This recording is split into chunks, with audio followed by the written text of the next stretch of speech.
Assalamualaikum warahmatullahi wabarakatuh. Selamat siang dan salam sejahtera untuk kita sekalian. Yang saya hormati Ibu Menteri Ketenagakerjaan, Ibu Dr. Ida Fauzia. Yang saya hormati tentunya kolega saya, Bapak Direktur Utama BPJS Ketenagakerjaan, Pak Agus Susanto, beserta seluruh jajaran, dan juga yang saya hormati seluruh insan media yang hadir dalam acara preskon terkait dengan perkembangan bantuan subsidi gaji atau upah hari ini tanggal 1 Oktober 2020. Pertama tentunya saya ucapkan terima kasih kepada seluruh peserta. Kalau yang ada di dalam monitor kami, hari ini sudah tercatat 4 virtual yang hadir dalam konferensi pers terkait dengan perkembangan PSU pada tahap yang kelima ini. Jadi Bapak-Ibu sekalian, sebagaimana yang kita ketahui, ini adalah tahap yang terakhir dari program penyaluran bantuan pemerintah untuk bantuan subsidi upah atau gaji. Nah, untuk itu kesempatan pertama kami akan berikan kepada Pak Agus Susanto, Dirut BPJS Ketenagakerjaan, untuk melaporkan terkait dengan data yang sudah disampaikan kepada Kementerian Ketenagakerjaan, dan selanjutnya nanti Ibu Menteri akan menyampaikan paparan terutama terkait dengan kebijakan untuk BSU pada saat ini dan tentunya pada saat yang akan datang, terutama setelah melihat capaian dari jumlah yang disalurkan untuk bantuan subsidi upah ini. Silakan kepada Pak Dirut, Pak Agus, waktu dan tempat kami persilakan. Baik, terima kasih Pak Sekjen. Selamat siang, Assalamualaikum warahmatullahi wabarakatuh. Salam sejahtera bagi kita semua yang kami hormati, Menteri Tenaga Kerja Republik Indonesia, Ibu Ida Fauzia, beserta seluruh jajaran dari Kementerian Tenaga Kerja Republik Indonesia, Sekjen Kementerian Tenaga Kerja Republik Indonesia, Pak Anwar Sanusi, Bapak Ibu dari media yang saya banggakan. Terima kasih atas kesempatannya. Pada saat ini kami ingin melaporkan dan mengupdate laporan akhir penyediaan data calon penerima bantuan subsidi upah data per 30 September 2020. Sebagaimana kita ketahui bahwa saya ingin merefresh kembali para calon penerima bantuan subsidi upah ini ada beberapa persyaratan dan mekanisme. Yang pertama adalah syaratnya warga negara Indonesia. Yang kedua, terdaftar sebagai peserta aktif program BP Jam Sostek. Yang ketiga, kepesertaan sampai dengan Juni 2020. Yang keempat, upah terakhir di bawah 5 juta. Dan yang kelima, memiliki rekening bank yang aktif. Besaran dan mekanisme bantuan subsidi upah yang diberikan adalah sebesar Rp600.000 per bulan selama 4 bulan. Yang penerimaannya ditransfer langsung ke rekening penerima bantuan subsidi upah sebanyak 2 bulan sekali. Dari data yang kami kumpulkan, rekening yang masuk hingga saat ini sebanyak 14,8 juta. Jadi sejak kami diberikan amanah untuk mengumpulkan rekening para calon penerima bantuan subsidi upah ini, yang targetnya 15,7 juta, hingga saat ini jumlah rekening yang masuk di BP Jam Sostek berhasil kita kumpulkan sebanyak 14,8 juta. Dari rekening yang masuk tersebut, kita lakukan validasi secara berlapis. Lapis pertama adalah kita lakukan validasi dengan perbankan. Dan kita lihat dari 14,8 juta ini tersebar di 127 bank. Ini kita lakukan validasi, apakah rekeningnya masih aktif, apakah rekeningnya ditutup, apakah rekeningnya nama dan nomornya sesuai dengan yang tercatat di bank. Yang kita bandingkan dengan yang kita terima. Akhirnya kita mendapatkan data ada 2,4 juta tidak valid. Jadi dari 14,8 juta ini ada 2,4 juta tidak valid. Jadi valid pertama kita lakukan dengan perbankan. Setelah itu kita lakukan lagi validitas yang kedua. Kita lakukan berdasarkan kriteria persyaratan sesuai dengan Permenaker. Nah, dari peraturan tersebut kita sisir, ya, kemudian kita temukan ada yang tidak valid. Dan kemudian yang lapis ketiga, validasi ketiga adalah kita lakukan validasi ketunggalan data. Tunggalan data maksudnya adalah satu NIK ini harus tercatat satu kepesertaan di BP Jamsostek dan memiliki satu nomor rekening. Jadi satu nomor NIK, satu nomor kepesertaan di BP Jamsostek, dan satu nomor rekening. Nah, dari jumlah tersebut, akhirnya kita mendapatkan data sebanyak 12,4 juta. Artinya ada 2,4 juta yang tidak valid. Nanti di belakang kami sampaikan ya 2,4 juta itu validnya seperti apa. Kemudian dari 12,4 juta, ini nah ini yang tadi saya sampaikan bahwa dari data 2,4 juta ini yang tidak valid 75% karena tidak sesuai dengan kriteria Permenaker nomor 14 tahun 2020. Di antaranya adalah upahnya di atas 5 juta. Kemudian kepesertaannya tercatat di BP Jamsostek setelah bulan Juni. Ini ada 1,8 juta. Kemudian ada sebanyak 25% atau sebanyak 600.000 ini tidak valid karena gagal konfirmasi ulang. Jadi pada waktu kami lakukan validasi, yang tidak valid kita kembalikan kepada perusahaan untuk dilakukan konfirmasi ulang atau perbaikan, namun hingga hari terakhir kemarin gagal konfirmasi ulang, artinya kami tidak menerima balikan dari koreksi tersebut, yaitu sebanyak 600.000. Sehingga total yang tidak bisa dilanjutkan, yang tidak kita serahkan, itu sebanyak 2,4 juta. Tapi data yang valid 12,4 juta tersebut sudah kita serahkan kepada melalui beberapa batch, yaitu yang batch pertama sebanyak 2,5 juta, batch kedua 3 juta, batch ketiga 3,5 juta, batch keempat 2,8 juta, dan batch kelima ini kita lakukan 2 kali kemarin. Di tanggal 29, ini batch kelima 578.230, jumlahnya semakin sedikit. Dan hari kemarin, hari terakhir, tanggal 30 September, batch kelima susulan. Ini sebanyak 40.358. Sehingga total data yang sudah kita serahkan sebanyak 12.418.588. Namun demikian dari data tersebut, dari batch 1, batch 2, dan batch 4 ini ada retur, ada pengembalian. Jadi ada data yang dikembalikan dari Kemenaker ke BP Jamsostek untuk diperbaiki. Yaitu di batch pertama dikembalikan sebanyak 15.000, kemudian batch keempat itu ada 4.000-an, dan batch kedua 4.000, batch keempat ada 148.000. Dari yang dikembalikan tersebut totalnya 165.841, ini sudah kita perbaiki. Yang kita kembalikan ada 137.000, namun masih ada yang sisa retur yang belum bisa diperbaiki. Dari data tersebut, mungkin saya kembali ingin saya summarize bahwa dari target 15,7 juta, jumlah rekening yang bisa kita kumpulkan dalam 3 minggu ini sebanyak 14,8 juta, kemudian yang kita serahkan ke Kemenaker 12,4 juta, kemudian yang tidak kami serahkan, artinya ini kita drop karena regulasi tersebut, sebanyak 2,4 juta. Saya kira demikian Pak Sekjen, update laporan terakhir dari pengumpulan data calon penerima bantuan subsidi upah dari BP Jamsostek yang bisa saya laporkan. Terima kasih. Wassalamualaikum warahmatullahi wabarakatuh. Waalaikumsalam warahmatullahi wabarakatuh. Terima kasih Pak Agus Santo, Dirut BPJS Ketenagakerjaan atas laporan yang sangat rinci terkait dengan data yang sudah diserahkan kepada Kementerian Ketenagakerjaan. Saya mencatat tadi ada 14,8 juta data yang diserahkan selama sebanyak 6 kali, 6 tahap secara berturut-turut, atau kita kenal sering istilahnya adalah batch ya, batch 1 sampai batch 6. Nah, ini terakhir data yang valid ini adalah ada 12,4. Nah, Bapak Ibu sekalian, selanjutnya sebelum kami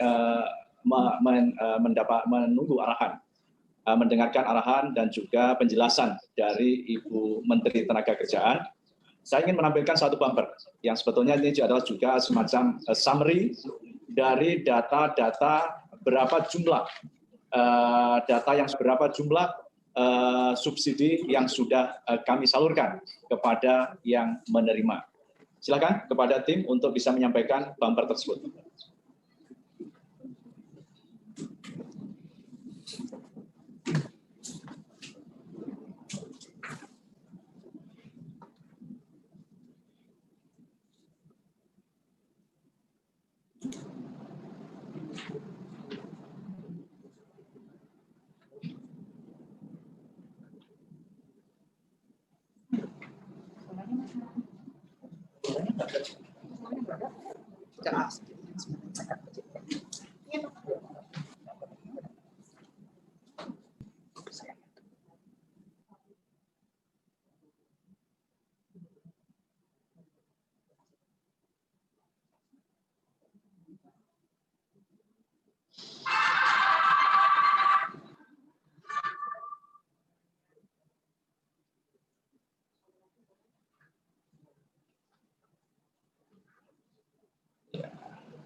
Memang sebetulnya kita ingin menampilkan sebuah kinerja dari penyaluran bantuan subsidi upah yang sudah kami salurkan. Kami menyampaikan tadi kalau dari bumper tadi pada batch pertama ini sudah kita salurkan 99,38%. Kemudian batch kedua ini 99,38%. Batch ketiga 99,32% dan batch yang keempat 69,18%. Sehingga secara total rata-rata kita sudah menyalurkan kepada 92,4%. Jadi kurang lebih sudah sekitar 10,7 menerima. Nah, ini yang nanti akan dijelaskan oleh Ibu Menteri. Kira-kira setelah kita menunggu dari data yang terakhir yang disampaikan kepada kami, ya adalah hari kemarin yang paling lambat, karena memang harus kami terima paling lambat tanggal 30 September, berarti kemungkinan ada sisa anggaran. Nah, sisa anggaran inilah yang nanti akan tentunya akan ada kebijakan, yang nanti Pak Ibu Menteri akan menyampaikan kira-kira kebijakan ke depan seperti apa. Bapak Ibu sekalian, dan terutama adalah rekan-rekan media, di dalam tampilan ada form bagian Q&A, ya, question and answer. Jadi silakan kalau ada pertanyaan-pertanyaan yang ingin disampaikan, tolong dimasukkan di dalam form tersebut. Terima kasih untuk waktu, dan selanjutnya kami persilahkan kepada Ibu Menteri untuk menyampaikan arah kebijakan terkait dengan PSU. Baik, terima kasih. Assalamualaikum warahmatullahi wabarakatuh. Terima kasih Pak Sekjen, Pak Dirut BPJS Tenagakerjaan dan seluruh direksi yang ikut bersama dengan Pak Dirut. Teman-teman media yang saya hormati, alhamdulillah pada sore, siang hari ini kita bisa bertemu secara virtual untuk menjelaskan perkembangan bantuan subsidi gaji atau upah. Tadi Pak Dirut sudah menyampaikan tentang data yang sudah diserahkan kepada Kementerian Ketenagakerjaan, dan tadi Bumper juga menjelaskan realisasi anggaran yang sudah kami salurkan kepada para pekerja atau buruh. Dan yang terakhir mungkin tadi sudah disampaikan oleh Pak Dirut, kami menerima data yang sebenarnya ke-6, tapi kami akan masukkan karena datanya data tambahan, kami masukkan menjadi tahap atau batch ke-5. Jadi batch ke-5 itu totalnya kami menerima data sebesar 618.588. Nah, teman-teman media yang saya hormati, kalau dari laporannya Pak Dirut dan melihat realisasi yang sudah diterima oleh teman-teman pekerja atau buruh, itu ada beberapa kendala yang kami temukan, yang itu menghambat penyaluran subsidi gaji atau upah. Karena dia tadi kan masih ada tahap pertama yang belum terrealisasi dari 15.000, 4.000, 148.000 dan seterusnya. Artinya belum 100% subsidi itu diterima oleh para pekerja. Itu kendalanya adalah antara lain karena ada duplikasi rekening yang sudah tutup, rekeningnya pasif, rekening tidak valid dan dibekukan. Kendala lainnya adalah rekeningnya pekerja itu tidak sesuai dengan NIK atau rekening tidak terdaftar. Ini saya kira yang menjadi kendala kenapa penyaluran itu belum 100% diterima oleh teman-teman yang berhak menerima tentu saja. Saya menyampaikan kepada teman-teman pekerja, jangan khawatir, kami berupaya sebaik mungkin untuk memeriksa dan melakukan checklist sebelum menyalurkan bantuan tersebut melalui bank-bank penyalur. Jadi ini fungsi kami setelah mendapatkan data yang sudah divalidasi oleh BPJS Ketenagakerjaan, kami melakukan checklist agar benar-benar data itu sesuai dengan data yang dikirimkan oleh para penerima. Saya buka masker ya. Teman-teman media yang saya hormati, Setelah seluruh tahap penyaluran ini selesai, maka penyaluran subsidi gaji atau upah tahap pertama, yakni untuk 2 bulan pertama telah selesai. Selanjutnya kami akan melakukan evaluasi terhadap seluruh pelaksanaan penyaluran subsidi gaji atau upah pada termin yang pertama ini. Lalu pertanyaannya, kapan termin kedua akan dimulai? Insya Allah kami berupaya sebelum bulan November. Untuk subsidi bulan November dan Desember kami upayakan sebelum tiba bulan November kami akan lakukan atau kami akan salurkan subsidi untuk termin kedua. Teman-teman media yang saya hormati, selain para pekerja yang bergaji di bawah 5 juta, ada sektor lain yang juga sangat membutuhkan bantuan subsidi gaji atau upah ini. Sebagaimana harapan itu disampaikan kepada Kementerian Ketenagakerjaan, ada teman-teman guru honorer, guru honorer yang ada di lingkungan Kementerian Pendidikan dan Kebudayaan, guru-guru honorer di lingkungan Kementerian Agama, guru-guru ngaji yang selama ini memang membutuhkan dari pemerintah.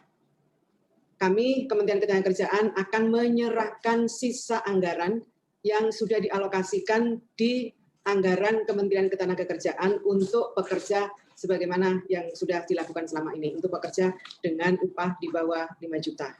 Uang ini kami akan serahkan ke bendara negara, selanjutnya akan direlokasi untuk bantuan penghasilan bagi guru honorer, guru agama tersebut oleh Kemendikbud maupun Kemenak yang akan menjadi leading sector. Sekali lagi, aspirasi yang disampaikan kepada kami akan teruskan dengan menggunakan anggaran yang ada di Kementerian Ketenagakerjaan, kami akan kembalikan ke bendara negara, dan nanti leading sektornya adalah teman-teman Kemendikbud dan Kementerian Agama.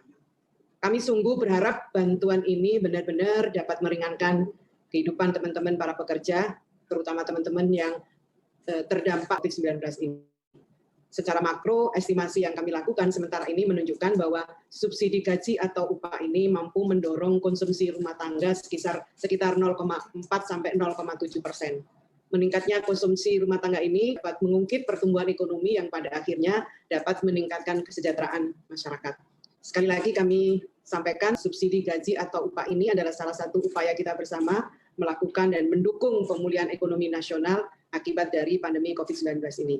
Oleh karena itu sekali lagi kami berharap bantuan pemerintah ini digunakan oleh teman-teman pekerja untuk memenuhi kebutuhan teman-teman pekerja.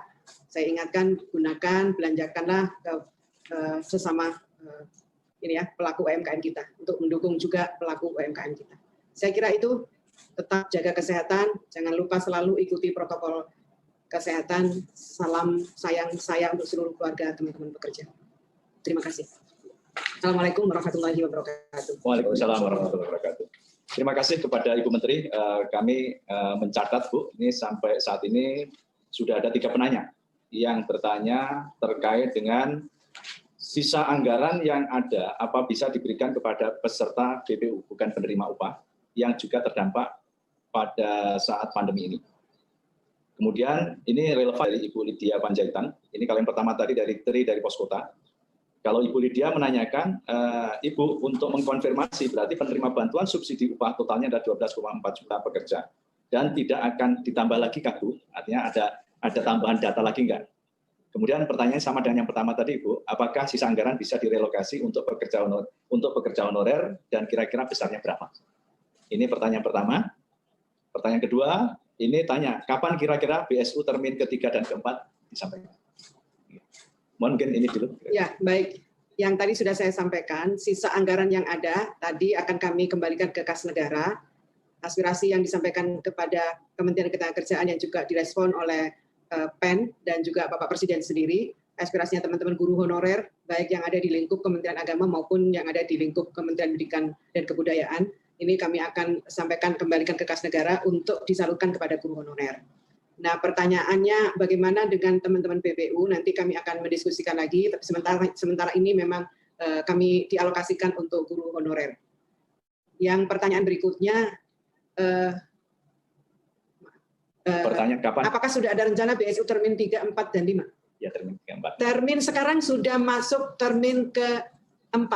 4 sudah berjalan, sudah 64%. Termin ke-5 itu datanya baru diterima kemarin. Kami butuh untuk melakukan checklist 4 hari kerja. Kalau dihitung dari sekarang, Ini hari Kamis, Jumat, Senin, Selasa. Jadi Selasa itu adalah waktu terakhir kami untuk melakukan checklist. Setelah checklist selesai, sebagaimana tahap-tahap berikut, tahap-tahap sebelumnya, kami akan serahkan ke kas negara. Dari kas negara akan ditransfer ke bank penyalur langsung ke rekeningnya teman-teman pekerja. Jadi mohon maaf, ini pertanyaannya kan kita sudah realisasi tahap 4 dan akan pada tahap yang kelima. Terima kasih Bu Menteri. Ada masih 2 pertanyaan Ibu. Yang ya ini dari Sindo, dari Mas atau Mbak ini, Bayi Haki. Sisa anggaran yang kira-kira berapa Bu? Nah ini. Kemudian yang kira-kira berapa Bu? Nah ini. Kemudian yang kedua, ini dari CNN Indonesia, Mbak Dinda Audrey. Ibu mau memastikan juga total dana yang akan dikembalikan ke kas negara berapa dan kira-kira kapan dana itu akan dikembalikan. Tadi dua-duanya hampir sama Bu. Ya, hampir sama. Berapa? Jadi yang pertama kami setelah realisasinya benar-benar sudah dituntaskan, data masuk yang sudah divalidasi, retur data-data nomor rekening yang tidak aktif kemudian ketahuan aktif kembali, setelah semuanya clear dan baru kami akan serahkan ke kas negara sisanya.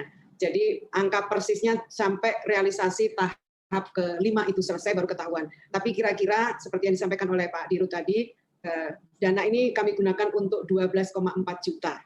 Kira-kira 12,4 juta, jadi sisanya akan kami kembalikan ke kas negara. Ya. Ini mungkin kesempatan pertanyaan terakhir, mohon izin kepada para teman-teman wartawan ya. Ini menanyakan kira-kira apakah hanya tenaga honorer yang sifatnya guru atau tenaga pendidik, Bu? Ini tanya honorer kan macam-macam.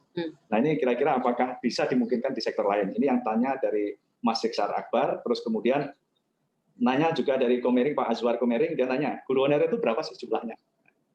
Mungkin ini.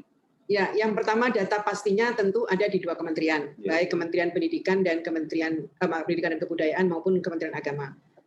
Data yang pasti karena itu bukan dalam domain Kementerian Ketenagakerjaan. Sementara kami mendengar ada 1,6 juta, tapi saya kira angka yang pasti tentu bukan domain kami untuk lebih detail menjawabnya. Memang sementara ini sisa anggaran dari yang ada di Kementerian Ketenagakerjaan ini sementara dialokasikan untuk guru honorer.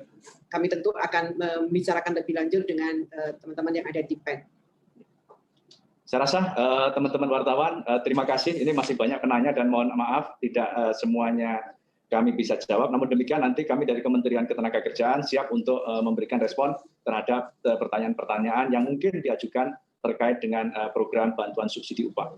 Sebelum mungkin akhiri ada mungkin jawaban atau closing statement dari Pak Dirut. Baik, terima kasih Pak Sekjen. Jadi setelah hampir 1 bulan ini kita bekerja keras untuk mengumpulkan rekening, ya saya kira kita telah memiliki sumber data yang valid, yang lengkap. Jadi kalau nanti akan digunakan oleh kementerian lain, data tersebut kita sudah bisa digunakan, dimanfaatkan. Mudah-mudahan nanti ada program-program lain yang bisa disinergikan antar lembaga dan kementerian. Dan saya kira ini juga pesan kepada seluruh masyarakat betapa pentingnya jaminan sosial. Dan saya kira bantuan subsidi upah ini adalah merupakan salah satu nilai tambah menjadi peserta BP Jam Sostek selain mendapatkan perlindungan jaminan sosial ketenagakerjaan berupa perlindungan atas risiko kecelakaan kerja, risiko kematian, risiko hari tua, dan juga memasuki masa pensiun. Sekali lagi, kami menghimbau kepada seluruh pekerja, pastikan bahwa Anda telah memiliki perlindungan jaminan sosial ketenagakerjaan. Pastikan Anda sudah terdaftar. Lihat kepesertaan Anda di website kami, lihat data-data Anda di website kami, apakah upah yang dilaporkan adalah upah sebenarnya, karena kalau upah yang dilaporkan tidak sesuai dengan upah yang Anda terima, maka ini akan merugikan para pekerja. Karena apa? Karena dasar upah inilah yang dijadikan acuan untuk menghitung manfaat yang akan diterima apabila harus mendapatkan santunan dari BP Jam Sostek. Dan kepada perusahaan juga kami himbau untuk memastikan seluruh karyawannya didaftarkan di BPJS Ketenagakerjaan karena ini adalah perintah undang-undang dan harus memberikan perlindungan kepada seluruh pekerja. Dan kami BP Jam Sostek mengucapkan terima kasih selama ini kepada seluruh perusahaan yang telah mendaftarkan, yang telah patuh untuk membayar iuran kepada seluruh pekerjanya. Dan saya kira bantuan subsidi upah ini adalah bentuk apresiasi dari pemerintah atas kepesertaan atas kepatuhan untuk mendaftarkan dan membayarkan iuran di BPJS Sostek. Sekali lagi kami ucapkan terima kasih, dan khususnya kepada Ibu Menteri dan seluruh jajaran di Kementerian Tenaga Kerja, terima kasih atas kerjasama ini. Kami siap, Bu, untuk terus bekerja sama, kami siap untuk menyampaikan data-data kami, terutama untuk membantu para pekerja meringankan beban mereka di tengah kondisi pandemi COVID-19. Saya kira itu yang bisa kami sampaikan. Terima kasih, Pak Sekjen. Dirut, untuk menutup acara ini kami mohon Ibu Menteri berkenan untuk memberikan closing statement dalam rangka penyaluran bantuan subsidi upah untuk termin yang ke-5 dan ke-6. Baik, pertama saya juga ingin menyampaikan terima kasih kepada BPJS Tenagakerjaan melalui Pak Dirut atas seluruh kerja kerasnya untuk memvalidasi data teman-teman pekerja yang berhak mendapatkan subsidi gaji atau upah. Saya juga menyampaikan terima kasih kepada perusahaan-perusahaan yang selama ini mempercayakan BPJS Ketenagakerjaan sebagai lembaga penyelenggara jaminan ketenagakerjaan. Ini kepercayaannya harus dijaga, Pak Agus. Mudah-mudahan hikmah di balik program ini justru akan meningkat kepesertaan teman-teman pekerja di Indonesia ini. Saya juga mendorong kepada seluruh teman-teman pekerja, kalian sekarang baru merasakan bagaimana manfaatnya menjadi peserta BPJS Ketenagakerjaan. Mudah-mudahan apa yang dilakukan oleh pemerintah ini meringankan beban akibat dari pandemi COVID-19 ini. Dan yang berikutnya saya juga ingin menyampaikan sekali lagi kepada teman-teman yang memberikan, terutama kepada teman-teman guru honorer yang ada di Kemendikbud maupun di Kementerian Agama, yang menyampaikan aspirasinya kepada kami untuk mendapatkan bantuan yang sama. Sekali lagi kami mengerti sekali apa yang menjadi aspirasinya teman-teman semua.